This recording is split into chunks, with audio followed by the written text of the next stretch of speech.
In Amityville, New York, a grand Dutch colonial house at 112 Ocean Avenue became the site of unimaginable horror. On November 13, 1974, 6 members of the DeFeo family were found shot dead in their beds. The community was stunned. No one heard gunshots, and there were no signs of struggle. The only survivor, Ronald Butch DeFeo Jr., at first claimed to have discovered the bodies, but under police questioning, his story fell apart. He confessed he had killed his parents and 4 siblings, moving from room to room in the dead of night. His motives were unclear, a mix of family conflict and personal demons. During his trial, Butch claimed voices in the house commanded him to kill. The court rejected his claims of demonic influence, convicting him of 6 counts of second-degree murder. He was sentenced to 6 consecutive life terms. The house fell silent, but the horror lingered. The tragedy left a scar on Amityville, but the story was far from over. Soon, whispers of something evil within those walls began to spread. The DeFeo murders were only the beginning. What happened next would turn a local tragedy into a global legend. The house's dark reputation was just getting started. Was it madness, or was there truly something sinister at 112 Ocean Avenue? The world would soon find out. The stage was set for the Amityville horror. A year after the murders, the house stood empty, its reputation toxic. But George and Kathy Lutz saw opportunity a dream home at a bargain price. They moved in with Kathy's 3 children, hoping to start fresh. To be safe, they invited Father Mancuso to bless the house. During the blessing, a chilling voice ordered the priest to get out. He left shaken, later suffering fever and blisters. The Lutzes tried to dismiss the warning, determined to make the house their own. But unease crept in. They unpacked, unaware that something watched from the shadows. The house's past was not so easily erased. The Lutzes' dream home was about to become a nightmare. The darkness had not left. The family's hope would soon be tested by forces they couldn't explain. The house was waiting. The legacy of violence was alive. The Lutzes had no idea what they had awakened. The nightmare was about to begin. The house was not done with its secrets. At first, life in the house seemed normal, but soon oddities crept in. Cold spots, foul odors, doors slamming on their own.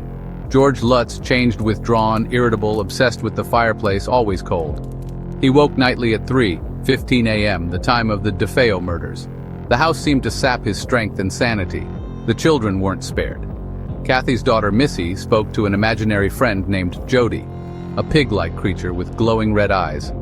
Jody told her secrets about the house and promised she'd live there forever. Black stains appeared in toilets, green slime oozed from walls, and swarms of flies infested rooms, even in winter. The family's anxiety grew. The house's whispers became shouts. The Lutzes were being tested, their fears exploited. The line between reality and nightmare blurred. The house was alive with menace. The family's dream was unraveling. The terror was only beginning. The house was feeding on their fear. The whispers would soon become screams. The haunting escalated, no longer subtle, but openly hostile. Objects moved, crucifixes turned upside down, and furniture shifted. Kathy levitated above her bed, waking with red welts on her skin. George's behavior grew more erratic, resembling Ronald DeFeo Jr. The family dog cowered, refusing to enter certain rooms. Phantom noises, like a marching band, echoed through the house. Financial troubles mounted, as if the house itself was draining their resources. Nightmares plagued the family, reliving the murders in vivid detail. Desperate, they tried to bless the house themselves, only to be met with a chorus of demonic voices. The house fought back, its power growing. The Lutzes were trapped, isolated in terror. The entity within refused to be banished. The nightmare was relentless. The house was winning. The family's sanity was slipping away. Escape seemed impossible. The terror reached its peak with horrifying apparitions. George found the front door ripped from its hinges. No sign of entry.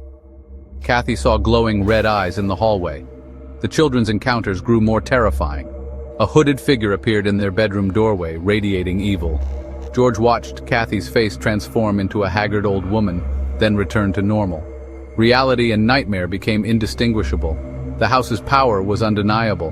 One night, the walls seemed to breathe and a horned demon appeared by the fireplace. Its red eyes burned in the darkness. The Lutzes knew they had to flee. They grabbed their children and ran, leaving everything behind. The house was not just haunted, it was a gateway to something evil. They escaped with their lives, but the horror would follow them forever. After just 28 days, the Lutz family abandoned everything. Their ordeal became the basis for Jay Anson's best-selling book, The Amityville Horror. The story captivated the world, blurring the line between fact and fiction. The 1979 film cemented the house's image as a symbol of evil. The Lutz's story resonated because they were ordinary people facing unimaginable terror. The details: 3:15 a.m., Jody the demon, green slime, swarms of flies, made it unforgettable. The idea that a home could turn against its owners was deeply unsettling.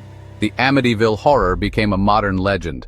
The house's reputation grew larger than the real tragedy. The nightmare of Ocean Avenue was now a global phenomenon. As the story spread, so did skepticism. Was the Amityville Horror real or an elaborate hoax? Critics pointed to a lack of evidence and peaceful lives of later owners. William Weber, DeFeo's attorney, claimed the haunting was invented for profit. The Lutzes insisted their story was true, passing lie detector tests. Paranormal investigators Ed and Lorraine Warren supported their claims, describing a powerful demonic presence. The Warrens' involvement added credibility for some, but drew criticism from others. The truth remains elusive. Was it trauma, imagination, or something supernatural? The Amityville Horror endures because of its mystery. Fact or fiction, it forces us to confront our deepest fears. The legend lives on, daring us to ask, what if it was real? That question is the most terrifying of all.